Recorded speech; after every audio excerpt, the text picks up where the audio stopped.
Witam Państwa. Witam z Kumbrii. A to, co za mną widzicie, to jest pozostałość i ruina zamku Pendragon.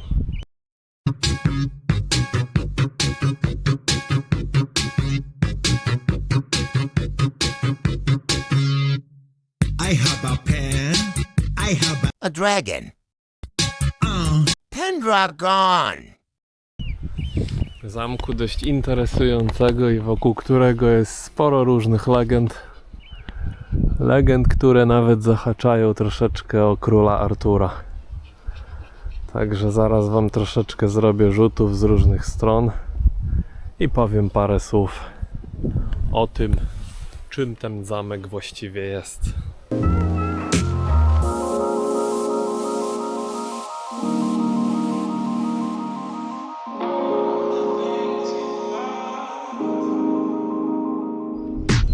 No więc według lokalnych podań właśnie tutaj Uther Pendragon wybudował swoją twierdzę.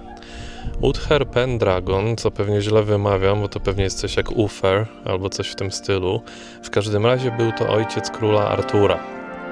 No i legenda mówi, że próbował on zmienić bieg tutejszej rzeki Eden, aby uczynić z tego oto zamku twierdzę nie do zdobycia, utworzyć niejako taką potężną fosę zamku. Robotnicy mieli pracować całymi tygodniami, jednak każdej nocy nurt wracał do starego koryta. Wówczas lokalni ludzie uznali, że sama natura sprzeciwia się królowi. Do dziś zachował się nawet lokalny rym opowiadający o tej nieudanej próbie. No i taka najczęściej przytaczana wersja brzmi: Let Uther Pendragon do what he can. Eden will run where Eden ran. No i po polsku: niech Uther Pendragon robi wszystko, co zdoła, Eden i tak popłynie tam, gdzie zawsze płynęła. No i to taka typowa średniowieczna legenda, która nam pokazuje, że nawet najpotężniejszy ówczesny władca nie jest w stanie podporządkować sobie stworzenia i natury.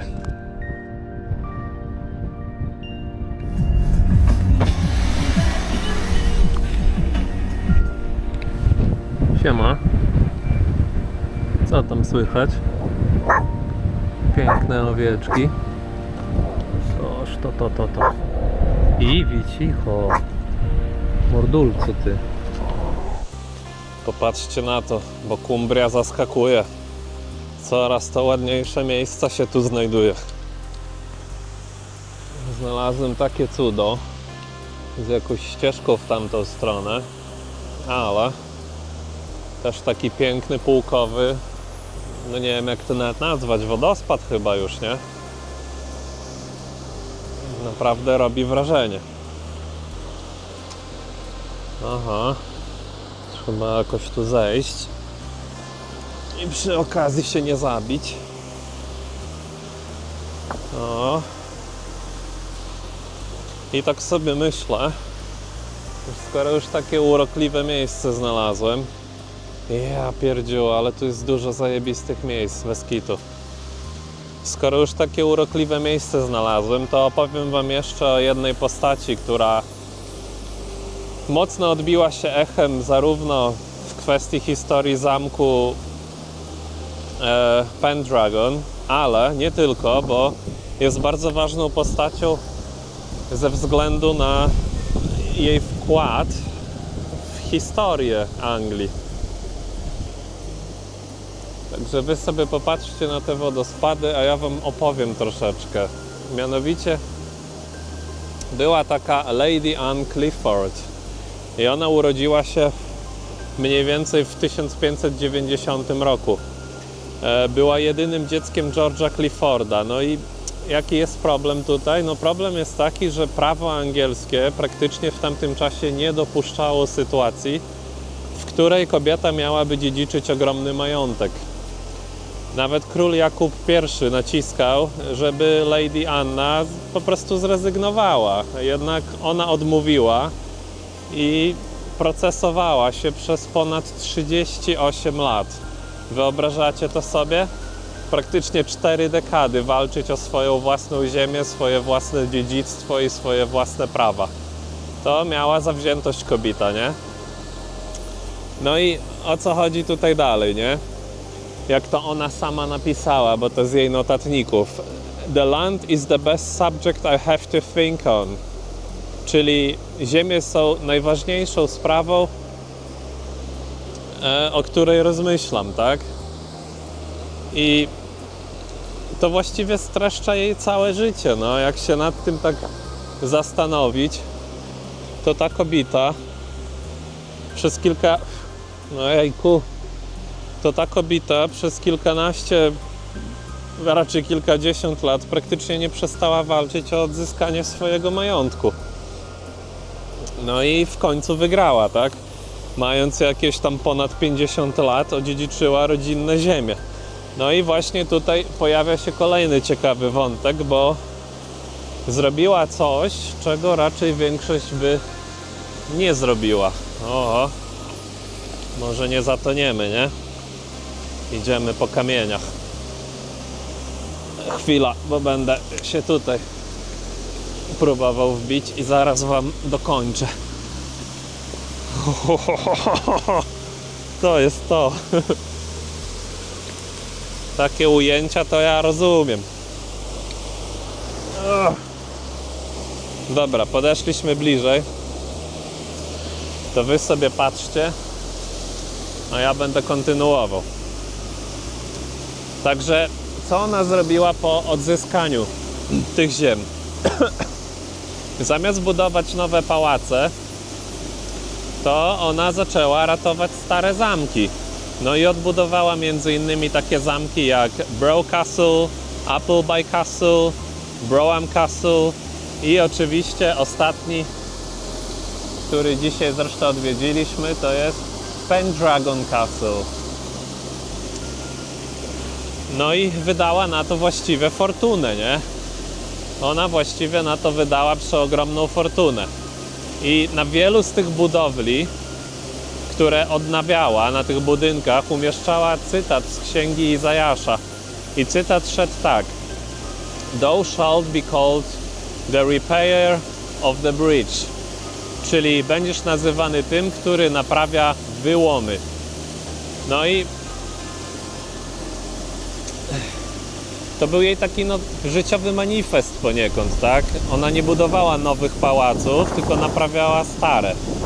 To miało ogromne znaczenie symboliczne, bo ona uważała, że odbudowuje nie tylko mury i ruiny, tylko że odbudowuje historię swojego rodu. No ale co czyni tą kobietę, tą Annę, taką wyjątkową na łamach historii? No właśnie sama historia w sobie. Pozostawiła po sobie coś, co się nazywa dość interesująco Great Books of Records. Jest to zbiór jej zapisków składający się z około 480 000 słów. No i co w tych zapiskach jest takiego istotnego? No właśnie to, przepraszam, że dzięki tym jej zapiskom to właściwie współcześnie wiemy, jak wyglądała średniowieczna Anglia, mniej więcej w okresie XVII wieku, no tutaj w tym terenie Cumbrii, tak? Ponieważ ona zapisywała takie rzeczy jak pogoda, wydatki, remonty, różne podróże, spotkania, testamenty, listy, no i wiele, wiele innych rzeczy. Jest właściwie jedną z najlepiej udokumentowanych kobiet swojej epoki. No i z tego co wiadomo, to Pendragon był właśnie jednym z jej takich ulubionych miejsc. Między innymi dlatego zainwestowała w jego odnowienie. Także to taka dość ciekawa postać historyczna, również związana z zamkiem, który dzisiaj odwiedzaliśmy. Ale siłę ma to. Ta woda tutaj napierdziela non-stop. Piękne.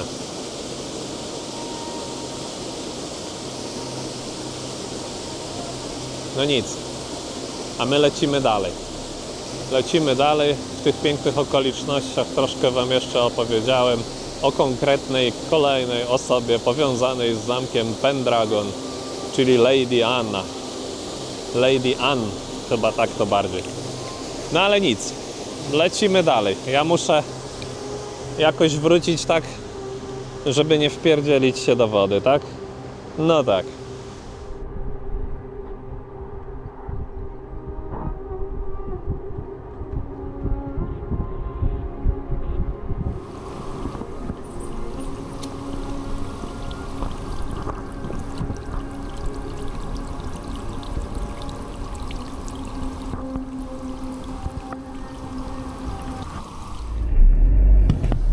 No i nie wiem, jechać, nie jechać. Na solo on idzie ze mną, czy co? Koziołek. Koziołek, matołek. Także baran nam kulturalnie wskazał drogę. No i ruszyliśmy dolinami, pięknymi terenami, troszeczkę podmokłymi. No i oczywiście w pełni zasłoniętymi mgłą. Silnik coraz bardziej się grzał, bo była to konkretna wspinaczka pod górę. No ale myślę, że warto, bo tym wyżej wjedziemy, tym potencjalnie lepszy widok będziemy mieli. A jak sami widzicie, szczyt przed nami już jest skąpany niejako troszkę w chmurach, troszkę we mgle.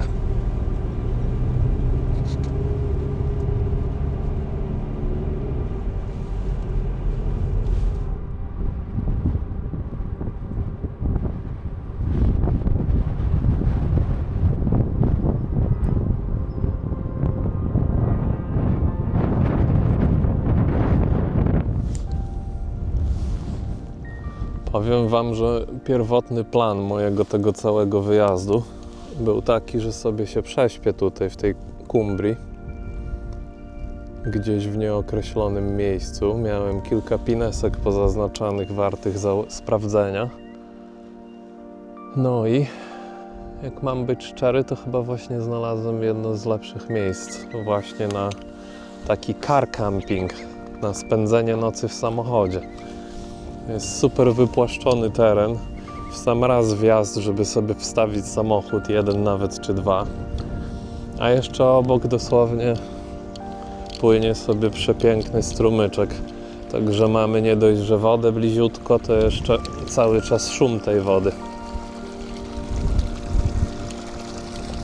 I jak widać, ulica jest taka dość nieuczęszczana, więc cisza i spokój tak naprawdę. Normalnie spot marzenie. Spot marzenie i chyba tutaj zostanę. Targa mną, nie jestem pewny. Bo deszcz padał i jest mokro. I moje psy będą mokre, a z psami w błocie spanie w samochodzie raczej nie jest zbyt fajne. Miałem nadzieję, że będzie bardziej słoneczna pogoda, a tu widzicie, wyjeżdżałem, było 21 stopni, a teraz kurtka i bluza. Taka sytuacja. Także muszę to sobie dobrze przemyśleć, czy chcę, czy nie chcę tutaj przenocować. Bo spocik jest naprawdę pierwsza klasa. Dobrze, to może nad tym pięknym strumyczkiem odnalezionym opowiem wam jeszcze jedną malutką historyjkę. Ojejku, nie ciągnijcie mnie, maluchy. Już ciągnie Iwi. Dotyczy ona dalej tego zamku Pendragon i Uthera, czyli tego ojca, ojca króla Artura. Mianowicie historia jest taka, tylko chcę zaznaczyć, to jest bardziej legenda, to nie jest historycznie potwierdzone, to jest lokalna legenda kumbryjskich ludzi, tak, Kumbryjczyków. I idzie ona mniej więcej tak, że kiedy Uther walczył z Sasami, czyli Saksonami, no to byli oni niejako oblężeni trochę. No i Sasi spostrzegli, skąd Uther i jego wojsko czerpie wodę, bo było tylko jedno źródło, jakaś tam studnia lub coś w tym stylu. No i postanowili zatruć tą wodę. No i oczywiście w wyniku tego zatrucia Uther i jego armia umiera. król nie żyje i właśnie to podobno miało być głównym powodem, dlaczego król Artur po prostu musiał się ukryć, tak? Dlaczego się ukrywał przez tak długi czas. I to są właśnie takie tutejsze, lokalne, nazwijmy to miejskie legendy związane z tą całą historią. No dobrze, to jeszcze jedna, myślę, że ostatnia ciekawostka dotycząca zamku Pendragon. Bo widzicie, w pewnym czasie właścicielem tego zamku był Sir Hugh de Morville. No i jest to dość znana postać w Brytanii ze względu na to, że był to rycerz, który zabił świętego człowieka. No, względnie świętego, ale zaraz zrozumiecie, o co chodzi. Więc ten oto rycerz był przez jakiś czas właścicielem tego zamku, tak? I jest to uznane za jedno z najsłynniejszych morderstw średniowiecznej Europy. Tło historii jest mniej więcej takie. Król Anglii, Henryk II, miał ogromny konflikt z arcybiskupem Canterbury, Thomasem Beckettem. O ironio, Becket był wcześniej jego przyjacielem i właściwie najlepszym przyjacielem tego króla. No i to król zrobił go arcybiskupem, tak? Liczył na to, że jego przyjaciel będzie mu wówczas posłuszny i wdzięczny za tą przysługę. No ale jak się okazało, Becket zaczął bardzo mocno bronić niezależności Kościoła. Spór dotyczył właśnie ogromnych pieniędzy i władzy, tak? Pytanie brzmiało, czy duchowny ma odpowiadać przed królem, czy może tylko przed Kościołem, tak? No i król był coraz bardziej wściekły. Według kronikarza powiedział coś następującego. Szło to mniej więcej tak. Czy nikt nie uwolni mnie od tego kłopotliwego księdza? No i jak widać nigdy nie powiedział, proszę go zabić, ale mimo wszystko 4 rycerzy uznało to za niejako rozkaz królewski. I byli to Hugh de Morville, o którym przed chwilą już wspomniałem, Reginald Fitzurse, William de Tracy i Richard Le Breton. I tak też 29 grudnia 1170 roku weszli do katedry w Canterbury i tutaj będzie to dość takie graficzne, także dzieci mogą zasłonić uszy, bo Becket właśnie kończył nieszpory i mnisi chcieli zamknąć drzwi. Becket odpowiedział podobno, dom Boży nie jest twierdzą. No i rycerze weszli, próbowali go aresztować. Odmówił, doszło do szarpaniny. Wówczas jeden z rycerzy uderzył mieczem, drugi rozciął mu głowę. Trzeci dosłownie odciął fragment czaszki. No i średniowieczne kroniki właściwie opisują, że mózg wypłynął na posadzkę katedry. I brutalność tego zabójstwa wstrząsnęła całą chrześcijańską Europą w tamtym czasie. No a dlaczego to było takie ważne? No z prostej przyczyny, zabito najwyższego duchownego w Anglii, tak? I to wewnątrz katedry i to jeszcze podczas nabożeństwa. Czyli takie świętokradztwo się dokonało najwyższego rzędu. Przynajmniej w tamtym czasie tak to było postrzegane, tak? No i co się stało później? Konsekwencje też były niebagatela ciekawe, bo wyszło na to, że papież praktycznie zmusił króla Henryka II do publicznej pokuty. I król wówczas musiał iść boso, dać się chłostać mnichom i modlić się przy grobie Becketa. To było ogromne upokorzenie monarchy, wymuszone stroną kościelną, tak? Ogólnie ten Sir Hugh de Morville nigdy już oczywiście nie odzyskał dawnej pozycji. Właściwie to według części przekazów udał się później na krucjatę jako forma pokuty. A ile w tym prawdy, to już ciężko powiedzieć. Także to jeszcze taka jedna krwawa, nietypowa historia związana z zamczyskiem, które widzieliśmy na początku filmu.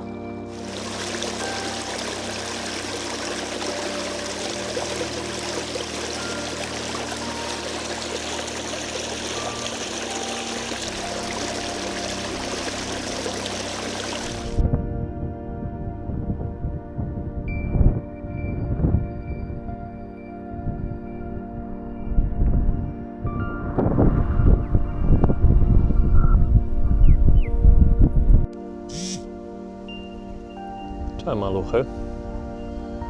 Cześć pięknisie. Ale was tu dużo, co? Przyszłyście do mnie? Be! Be! Patrzcie ile zwierzów pięknych.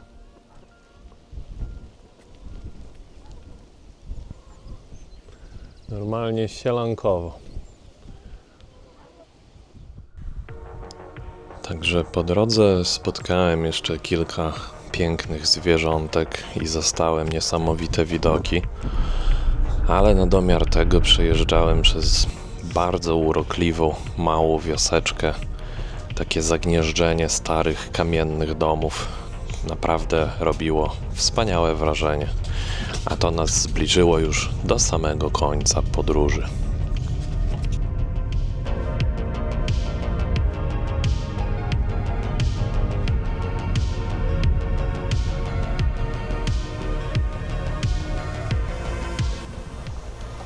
Ja wiem, że ten mój film dzisiaj jest trochę chaotyczny. I dużo w ruchu tak naprawdę. Ciągle coraz to lepsze spoty znajduję tutaj. Ta Kumbria ma naprawdę tyle świetnych miejsc, żeby się zatrzymać, że to poezja. I praktycznie w każdym z tych miejsc można sobie jakiś tam camping zrobić. Zobaczcie tutaj na przykład takie mini skałkowe wodospady. Coś pięknego. I to jest dosłownie tu jest taki duży lay-by, czyli taki zajazd, gdzie można stanąć sobie, nie wiem, może nawet 8 samochodami, na tyle duży jest. A tam zaraz obok jest jakiś kemping, gdzie normalnie ludzie jeżdżą na czyjąś ziemię wykupić, żeby móc zaparkować. W każdym razie ja z tego miejsca się chyba z wami żegnam, bo muszę jeszcze dojechać z powrotem, jednak się nie będę noclegował. Nie tym razem, pogoda mi się nie wstrzeliła.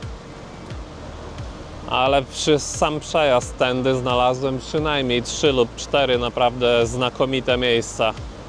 Także na pewno jeszcze sobie tu wrócę. Kto wie, może wrócicie ze mną. Nie wykluczam, że wrócicie ze mną i będziecie mogli sobie spędzić kempingowy dzień w moim towarzystwie. Także trzymajcie się. Do następnego.